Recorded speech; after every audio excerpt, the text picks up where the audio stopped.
Wesh les mecs, ça va ou quoi tranquille? Aujourd'hui, je vais vous montrer comment setup un projet avec Tailwind CSS et la nouvelle lib des composants Tailwind UI HTML, bien sûr. Bref, là, nous sommes sur le site officiel de Tailwind UI HTML.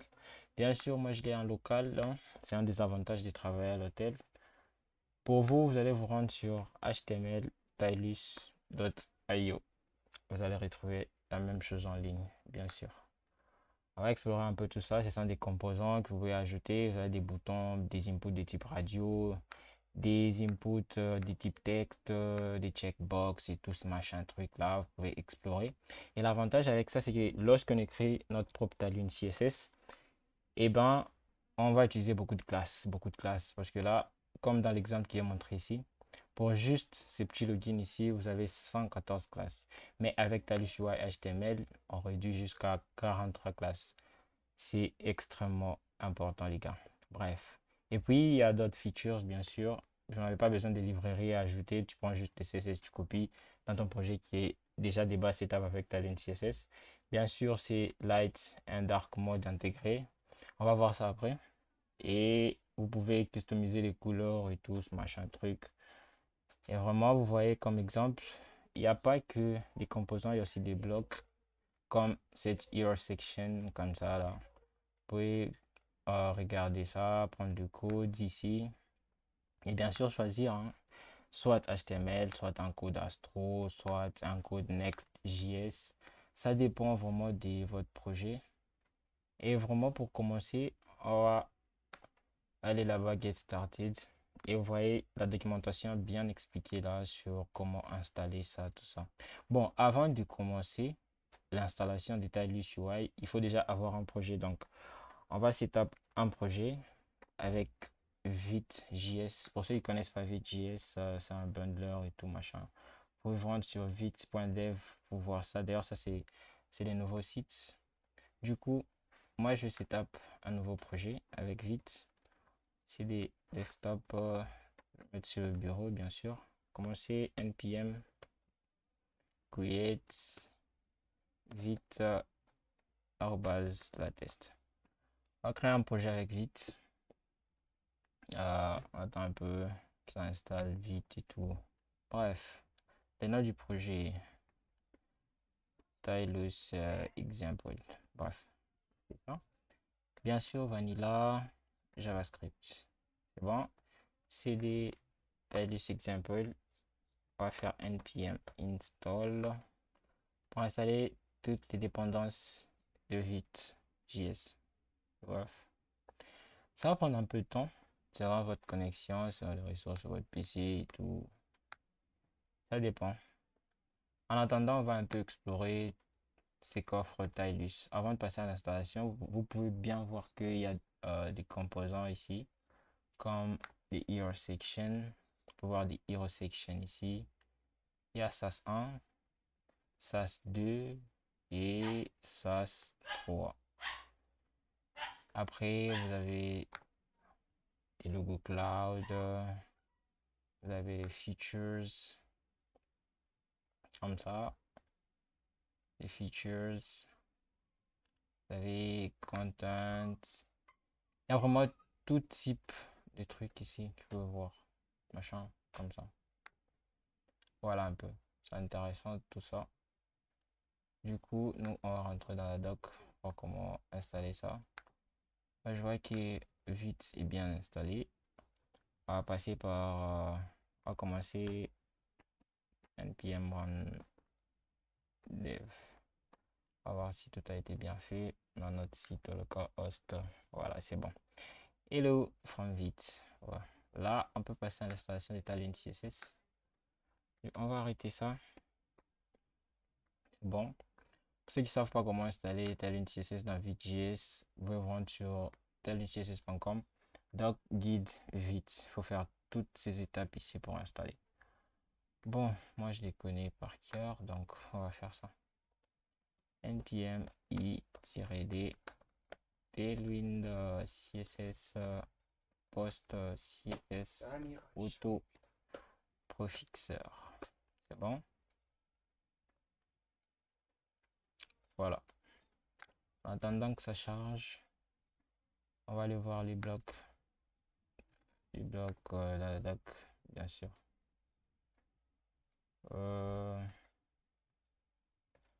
Vous avez des composants qui sont disponibles sur TinyUI HTML. Vous avez tous ces composants qui vont toucher les classes qui vont toucher la typo, les titres, les sous-titres, les listes, vous avez des trucs comme ça, les codes et tout.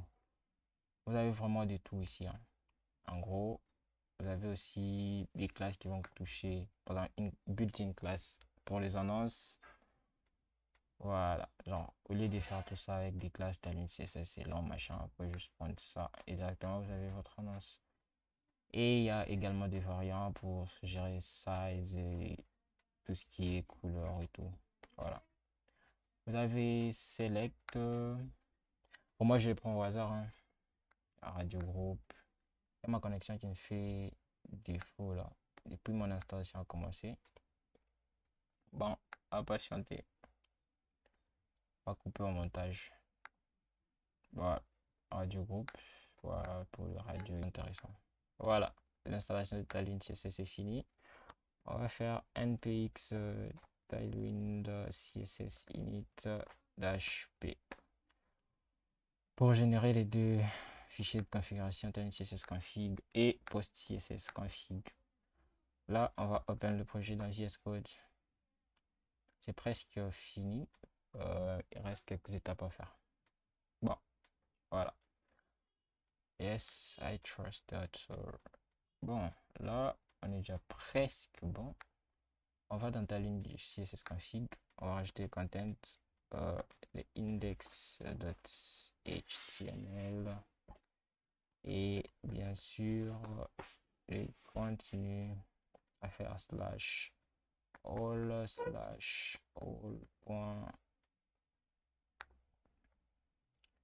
.html/js. C'est bon, dans src bien sûr. Voilà, ./src. Ça va venir dire que les modifications de la ligne CSS vont s'appliquer à tous ces fichiers qui sont là.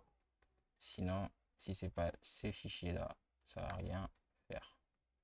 Nous sommes dans index, bien sûr. On va créer notre fichier src, sinon c'est pas drôle. Voilà. Dans style CSS, on va déjà virer tout ça. On met Tailwind base, Tailwind component et bien sûr Tailwind utilities. Là, on est bon, ou presque. Du coup, on va supprimer ça. C'est pas notre problème pour le moment, ça. On supprime. Voilà. Move to recycle bin. Dans main.js, ça, on supprime même les setup compteurs, les logos JavaScript, on supprime. On laisse juste l'import du style CSS ici. Et le logo JavaScript, bon, je laisse. Dans index, on supprime ça.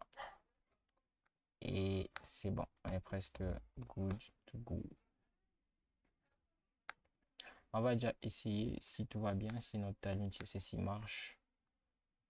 Pour le coup, on va rebuild npm rundev. C'est bon. On va voir si tout va bien. On va tester ça. H1. Hello Woods. Le fameux Hello Woods. Ah ouais, il est bien là. On a un changement de police, ce qui veut dire que Tailwind c'est déjà bien appliqué. On va essayer une classe, par exemple text 5xl code textured. On va tester notre truc ici avec les deux classes ici, text 5xl et textured. Et là, on voit bien que nos modifications c'est bien appliquées. Bon les gars, il est temps de passer à l'installation de TinyUI HTML. Première étape, la plus importante, on va d'abord prendre les classes ici. Il y a trois catégories. Il y a ceux qui vont prendre light mode, si votre site il est bien sûr en light mode.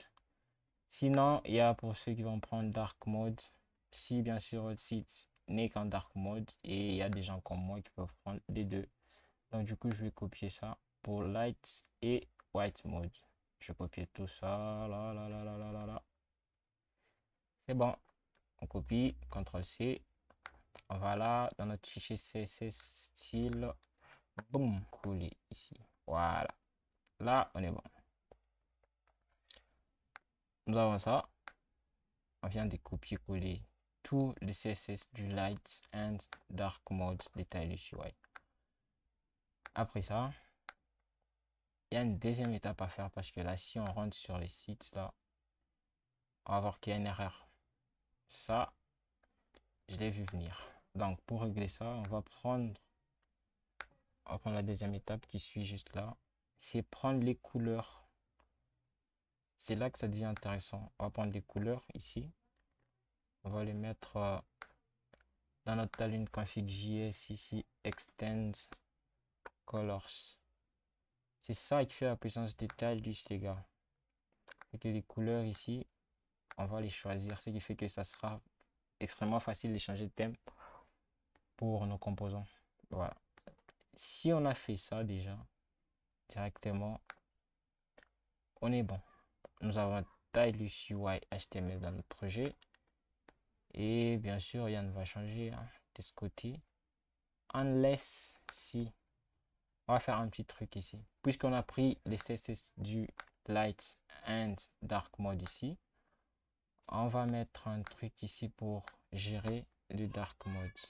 On va mettre dark mode de type média. Voilà.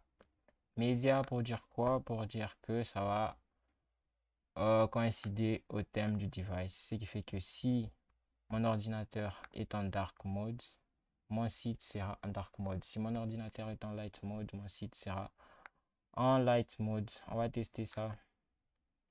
Je vais ajouter une classe, par exemple, BG White en light mode et BG Zinc en dark. BG Zinc 950. C'est bon. Là, actuellement, mon PC est en dark mode. Vous voyez que sur mon site, déjà les thèmes changent, je passe en dark mode.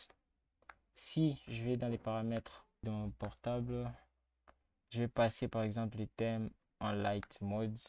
On voit que directement sur mon site, il passe en light mode. Et ça une autre fonction JavaScript derrière. Et là, c'est intéressant. Bon, je vais vous montrer deux, trois trucs assez intéressants chez Stylus UI. Admettons que j'ai besoin d'un bouton. Bien sûr, mon Hello World reste comme ça. Si je veux que mon Hello World commence aussi à, bien sûr, s'adapter au thème, je lui donne un texte. Par exemple, si c'est un titre, je passe un texte title. Comme ça, là, il passe comme un titre, techniquement, comme ça. Ce qui fait que si moi je passe en dark mode, lui, il devient blanc. Si je passe en light mode, lui, il devient noir. Et c'est assez intéressant. Voilà, si j'ai besoin d'un bouton, je sais pas pour n'importe quelle raison, je fais un btn. Par exemple, le texte du bouton, c'est, je sais pas, clique-moi. Pour Stylus UI, on va faire classe, par exemple, une classe btn. Ouais, c'est possible. Il y a plusieurs variantes pour un seul btn. Il y a le btn primary. Ce qui fait que directement, j'ai un bouton primary. Je lui donne une size, par exemple, MD. Le bouton clique-moi, voilà. J'ai un bouton clique-moi, il est déjà bien designé de base. Je vais rajouter des padding un peu. Classe P8. Ouais, si j'abuse. Voilà. Ce qui fait que j'ai déjà un bouton qui est déjà bien designé avec le variant primary. Ce qui fait que si je vais en dark mode, bien sûr, je l'ai toujours très bien. Light mode, je l'ai toujours très bien. Admettons que je veux besoin, par exemple, je sais pas, d'une carte, je vais faire une carte. Ou par exemple, un autre type de bouton, je vais mettre un autre btn. Deuxième bouton. Voilà. Je prends une autre classe, par exemple, classe btn. Variant, par exemple, cette fois-ci, neutral. Size MD. voyez que j'ai un deuxième bouton. Cette fois-ci, il est neutre. C'est soit c'est blanc, soit c'est noir. Si je passe par exemple en dark mode, il devient blanc. C'est normal. Voilà. Admettons que j'ai besoin d'un autre truc. Je sais pas, par exemple, une carte. Moi, je mets ma div comme ça. Je mets euh, une carte comme ça. Et je mets un petit paragraphe. Hein. Hello. Je définis euh, in 8, par exemple, width, je sais pas moi, 20 VW et in h, je sais pas moi, 40 VH. Je donne une classe card et une variante. Par exemple, variant outline size, je passe une size, je sais pas, LG. Ça passe. Vous voyez que j'ai une carte déjà bien designée de base. J'ai un petit MT, par exemple, MT4. J'ai un variant outline. Je vais passer en dark mode pour que ça se voit un peu bien. Voilà. J'ai une carte qui est déjà bien designée de base. Avec ça, c'est qui veut dire que j'ai plusieurs variants. Je peux essayer par exemple le variant soft. Ouais, ce sont des variants. Je les connais parce que je les utilise trop depuis un moment. Donc voilà. Je viens d'une carte, je viens de quoi que ce soit, tout ça, c'est disponible dans Stylus UI HTML. Moi, les trucs qui m'intéressent beaucoup plus, c'est quand il faut changer de thème. Par exemple, mon Hello Woods, je lui donne par exemple un texte primary 500. Mon texte, eh ben, il devient bleu. Et bon, je vais vous montrer un truc. Par exemple, je vais l'agrandir avec un texte 3XL. Par exemple, mon site, il est indigo. Pour une raison ou pour une autre, votre client, il vous met une petite pression, vous dit, moi, j'aime pas la couleur indigo. Je vais plutôt l'orange. Et vous avez déjà fait tous les sites. Vous n'allez pas commencer à passer sur chaque composant, commencer à changer de couleur. Les gars, les secrets se passent dans Tailwind CSS, dans les Tailwind config.js. Là, ce sont les variables qui gèrent les couleurs. Donc, ce qui fait que si je veux changer de thème dans mon site, je vais juste passer des indigo, par exemple, à orange. Ce qui fait que automatiquement, mon site, il devient orange. Voilà. Là où j'ai mis du texte primary, un btn primary et tout, ça va passer en orange. Et même si je passe par exemple en white mode, c'est bon, tout est géré, les gars. Voilà, j'ai beaucoup de types de boutons. Je peux rajouter par exemple un autre bouton ici, un autre bouton. Cette fois-ci, je vais donner variante ghost. Voilà, variante ghost. Mon bouton il est là, il est ghost par exemple. On voit que quand on hover, il y a déjà un style qui est déjà prédéfini. Pour tous mes boutons, par exemple, je vais mettre dans une div. Cette div, je vais donner une classe card variant outline et in size LG. Je vais donner un flex et puis gap 4. On va voir que mes boutons ils sont bien alignés. Il y a les boutons type primary, ghost et neutral.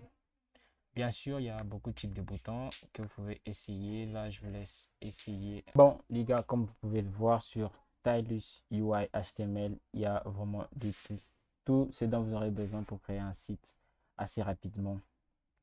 On voit qu'il y a les composants pour les typographies, pour les annonces, les avatars, badge, boutons, call-outs, card.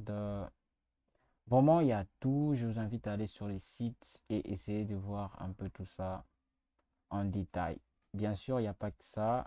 Il y a aussi des blogs comme les Hero Section, Logo Cloud, il y a les contents. Vraiment, c'est un travail de qualité qui a été fait là. Et du coup, je vais vous laisser explorer tout ça. Et on se voit dans une autre vidéo où je vais vous présenter les templates qui sont chez Stylus. Bien sûr, il n'y a pas que les blocs. Et on se dit à la prochaine, les gars.